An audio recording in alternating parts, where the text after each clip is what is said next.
नमस्कार। आज हम समाज के एक बहुत ज़रूरी हिस्से पर बात कर रहे हैं। एक ऐसा पहलू जिसका काम सबके लिए महत्वपूर्ण है, पर अक्सर आप कह सकते हैं उसकी कीमत समझी नहीं जाती। मेरा मतलब है भारतीय गृहिणियाँ और उनकी आर्थिक हकीकत। हमारे पास ना स्मार्ट रिद्धि रॉ टॉक नाम की एक बातचीत के कुछ ज़रूरी अंश है। तो आज हम उन्हीं से इस मुद्दे की तह तक जाने की कोशिश करेंगे।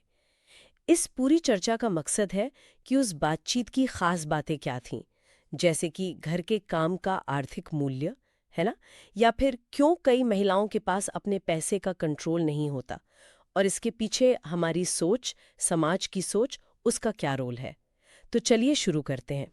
कभी सोचा है कि अगर भारत में महिलाएं जो घर का काम करती हैं, मतलब बिना पैसे वाला काम, अगर उसे गिना जाए, तो वो देश की जीडीपी में, मतलब अर्थव्यवस्था के कुल आकार में 9% से ज्यादा जोड़ सकता है। हाँ, बिल्कुल। 9% से ज्यादा, ये तो मतलब एक पूरी छुपी हुई अर्थव्यवस्था चलाने जैसा है। है ना? तो सबसे पहले इसी बुनियादी मुद्दे पर आते हैं। घर चलाने का काम जो इतना जरूरी है, अहम है, उसके लिए न तो कोई तनख्वाह है, न ही अक्सर कोई पहचान या शाबाशी। जैसे उस बातचीत में एक सवाल था कि पिछली बार कब किसी माँ को उनके रोज के काम के लिए पैसे मिले थे। ये सवाल बहुत सीधा है, पर सोचने पर मजबूर कर देता है। बिल्कुल। और आंकड़े देखें तो स्थिति की गंभीरता और साफ हो जाती है। जैसे आपने कहा, अंतर्राष्ट्रीय श्रम संगठन आईएलओ का अंदाजा है कि बिना पैसे वाला काम हमारी जीडीपी का 9% से ज्यादा हो सकता है। ये बहुत बड़ी रकम है। और साथ ही बातचीत में ये भी सामने आया कि करीब-करीब 98% भारतीय महिलाओं के पास बुढ़ापे के लिए अपनी कोई बचत या योजना नहीं है। 98%? हम्म, मतलब लगभग हर कोई। हाँ, लगभग सब। और 78% महिलाएं अपने पैसे से जुड़े फैसले वो खुद नहीं लेती। 78%। जी। और आजकल जैसे परिवार बदल रहे हैं, एकल परिवार बढ़ रहे हैं, अकेलापन बढ़ रहा है, तो ये हालात उन्हें और भी मतलब असुरक्षित बना सकते हैं, मुश्किल में डाल सकते हैं। ये तो बहुत चौंकाने वाले आंकड़े हैं। तो आखिर ऐसा है क्यों? मतलब इतनी बड़ी समस्या की जड़ क्या हो सकती है? क्या उस बातचीत में, उस स्रोत में इस पर कुछ रोशनी डाली गई है? हाँ, हाँ, उसमें कुछ वजह बताई गई हैं। जैसे एक तो स्कूलों में पैसे सँभालने की वो प्रैक्टिकल सीख की कमी, पर्सनल फाइनेंस सिखाया नहीं जाता। हम्म। दूसरी बात, समाज में ये सोच कि पैसा कमाना और सँभालना, ये तो मर्दों का काम है। हाँ, ये सोच तो है। और इस वजह से ये जो पैसे की समझ है या ज्ञान है, वो पीढ़ी दर पीढ़ी महिलाओं तक ठीक से पहुंच ही नहीं पाता। और हैरानी की बात यह है कि कई बार पढ़ी लिखी नौकरी करने वाली महिलाओं में भी पैसे को लेकर वो आत्मविश्वास, वो कॉन्फिडेंस नहीं होता। अच्छा, पढ़ी लिखी महिलाओं में भी। हम्म। और ये जो समाज की सोच वाली बात है, इसका असर कितना गहरा होता होगा, खासकर शायद छोटे शहरों या गांवों में। वहां तो ये बातें और भी मजबूती से मानी जाती होंगी। बहुत गहरा असर होता है। ये सोच इतनी ज्यादा समाई हुई है हमारे अंदर कि कई बार लगता है जैसे आर्थिक सुरक्षा महिलाओं का हक ही नहीं है। उस बातचीत में एक महिला की कहानी भी थी। वो नौकरी करती थी, सोचिए, फिर भी उनके पास अपनी कोई बचत नहीं थी। वो पूरी तरह अपने बेटे पर ही निर्भर थी, अरे। नौकरी करने के बाद भी। हाँ। और जब उनसे भविष्य की चिंता के बारे में पूछा गया तो उन्होंने बड़ी आसानी से कह दिया, शायद वृद्धाश्रम चली जाऊंगी। ओह, ये तो। ये दिखाता है कि ये समस्या सिर्फ आंकड़ों की नहीं है, बल्कि लोगों की जिंदगी की सच्चाई है और कितनी गहराई तक महसूस की जाती है यह सुरक्षा। ये सुनकर तो वाकई लगता है कि हालात बदलने की कितनी ज्यादा जरूरत है। लेकिन क्या क्या इसका कोई हल है? क्या स्रोत कुछ रास्ते सुझाता है? हाँ, बिल्कुल। बातचीत इसी बात पर जोर देती है कि महिलाओं को पैसे के बारे में सीखने और बात करने के लिए बढ़ावा देना जरूरी है, बहुत जरूरी है। इसे कोई स्वार्थ की बात नहीं समझना चाहिए, बल्कि आज की जो अनिश्चित दुनिया है, उसमें खुद को संभालने की, अपने पैरों पर खड़े होने की तैयारी समझना चाहिए। हम्म। चाहे माँ हो, पत्नी, बहन या बेटी, सबके साथ बचत पर, रिटायरमेंट प्लानिंग पर और आर्थिक रूप से आत्मनिर्भर होने के बारे में बातचीत शुरू करने की जरूरत है। मतलब आप कह रहे हैं कि प्यार और देखभाल तो ठीक है, अपनी जगह है, पर असली सहारा शायद तभी मिलता है जब किसी के पास अपनी जिंदगी के फैसले लेने की आजादी हो और उसके लिए साधन भी हो। एकदम सही, बिल्कुल सही कहा आपने। बातचीत का सार यही है कि सच्चा साथ सिर्फ भावनात्मक सुरक्षा देना नहीं है, बल्कि महिलाओं को इतने साधन और हिम्मत देना भी है कि वे अपने आर्थिक भविष्य की बागडोर खुद संभाल सकें। उन्हें सिर्फ दूसरों की देखभाल पर निर्भर रहने की बजाय खुद के लिए योजना बनाने और निवेश करने के लिए सशक्त महसूस करना चाहिए।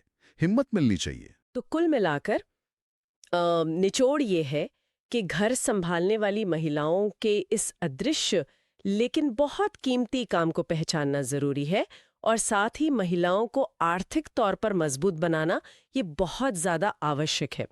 ये सिर्फ इंसाफ की बात नहीं है, बल्कि मुझे लगता है पूरे देश की अर्थव्यवस्था के लिए ये एक समझदारी का सौदा है। बिल्कुल।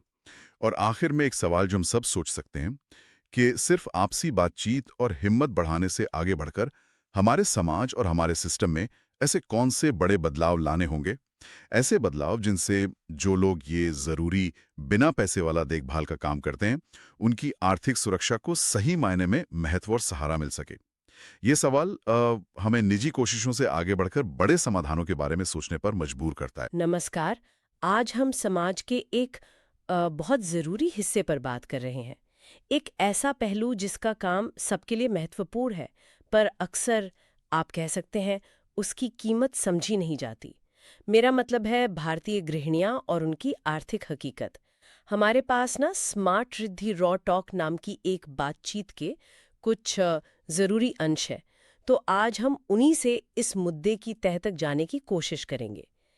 इस पूरी चर्चा का मकसद है कि उस बातचीत की खास बातें क्या थीं, जैसे कि घर के काम का आर्थिक मूल्य, है ना, या फिर क्यों कई महिलाओं के पास अपने पैसे का कंट्रोल नहीं होता, और इसके पीछे हमारी सोच, समाज की सोच, उसका क्या रोल है। तो चलिए शुरू करते हैं। कभी सोचा है कि अगर भारत में महिलाएं जो घर का काम करती हैं, मतलब बिना पैसे वाला काम, अगर उसे गिना जाए तो वो देश की जीडीपी में, मतलब अर्थव्यवस्था के कुल आकार में 9% से ज्यादा जोड़ सकता है। हाँ बिल्कुल। 9% से ज्यादा, ये तो मतलब एक पूरी छुपी हुई अर्थव्यवस्था चलाने जैसा है ना? तो सबसे पहले इसी बुनियादी मुद्दे पर आते हैं। घर चलाने का काम जो इतना जरूरी है, अहम है, उसके लिए न तो कोई तनख्वाह है, न ही अक्सर कोई पहचान या शाबाशी। जैसा उस बातचीत में एक सवाल था कि पिछली बार कब किसी माँ को उनके रोज के काम के लिए पैसे मिले थे। ये सवाल बहुत सीधा है, पर सोचने पर मजबूर कर देता है। बिल्कुल। और आंकड़े देखें तो स्थिति की गंभीरता और साफ हो जाती है।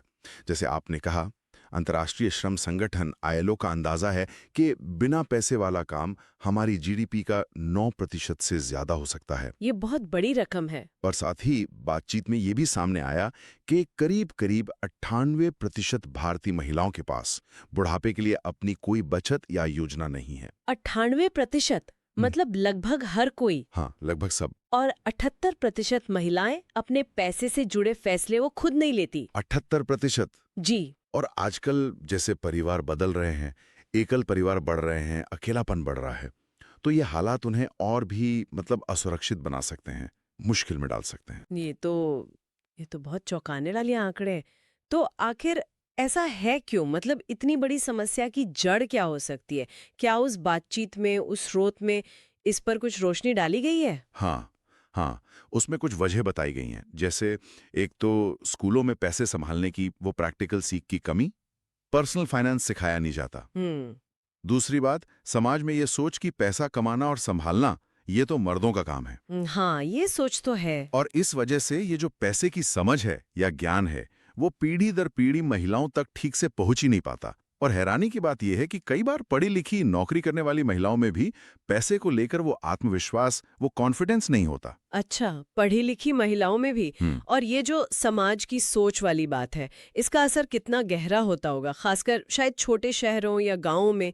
वहां तो ये बातें और भी मजबूती से मानी जाती होंगी। बहुत गहरा असर होता है। ये सोच इतनी ज्यादा समाई हुई है हमारे अंदर कि कई बार लगता है जैसे आर्थिक सुरक्षा महिलाओं का हक ही नहीं है। उस बातचीत में एक महिला की कहानी भी थी। वो नौकरी करती थी, सोचिए, फिर भी उनके पास अपनी कोई बचत नहीं थी। वो पूरी तरह अपने बेटे पर ही निर्भर थी। अरे! नौकरी करने के बाद भी। हाँ। और जब उनसे भविष्य की चिंता के बारे में पूछा गया तो उन्होंने बड़ी आसानी से कह दिया, शायद वृद्धाश्रम चली जाऊंगी। ओह, ये दिखाता है कि ये समस्या सिर्फ आंकड़ों की नहीं है, बल्कि लोगों की जिंदगी की सच्चाई है और कितनी गहराई तक महसूस की जाती है यह सुरक्षा। ये सुनकर तो वाकई लगता है कि हालात बदलने की कितनी ज्यादा जरूरत है।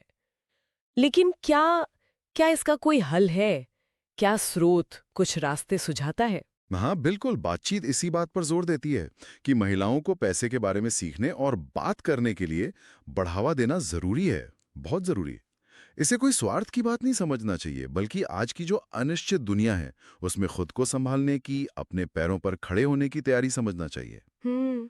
चाहे माँ हो, पत्नी, बहन या बेटी, सबके साथ बचत पर, रिटायरमेंट प्लानिंग पर और आर्थिक रूप से आत्मनिर्भर होने के बारे में बातचीत शुरू करने की जरूरत है। मतलब आप कह रहे हैं कि प्यार और देखभाल तो ठीक है, अपनी जगह है, पर असली सहारा शायद तभी मिलता है जब किसी के पास अपनी जिंदगी के फैसले लेने की आजादी हो और उसके लिए साधन भी हो। एकदम सही, बिल्कुल सही कहा आपने। बातचीत का सार यही है कि सच्चा साथ सिर्फ भावनात्मक सुरक्षा देना नहीं है, बल्कि महिलाओं को इतने साधन और हिम्मत देना भी है कि वे अपने आर्थिक भविष्य की बागडोर खुद संभाल सकें।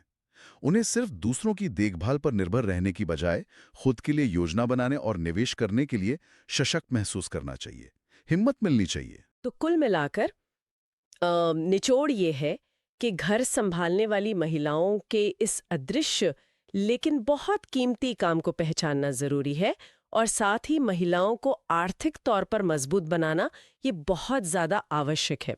ये सिर्फ इंसाफ की बात नहीं है, बल्कि मुझे लगता है पूरे देश की अर्थव्यवस्था के लिए ये एक समझदारी का सौदा है। बिल्कुल। और आखिर में एक सवाल जो हम सब सोच सकते हैं कि सिर्फ आपसी बातचीत और हिम्मत बढ़ाने से आगे बढ़कर हमारे समाज और हमारे सिस्टम में ऐसे कौन से बड़े बदलाव लाने होंगे? ऐसे बदलाव जिनसे जो लोग ये ज़रूरी बिना पैसे वाला देखभाल का काम करते हैं, उनकी आर्थिक सुरक्षा को सही मायने में महत्व और सहारा मिल सके। ये सवाल हमें निजी कोशिशों से आगे बढ़कर बड़े समाधानों के बारे में सोचने पर मजबूर करता है।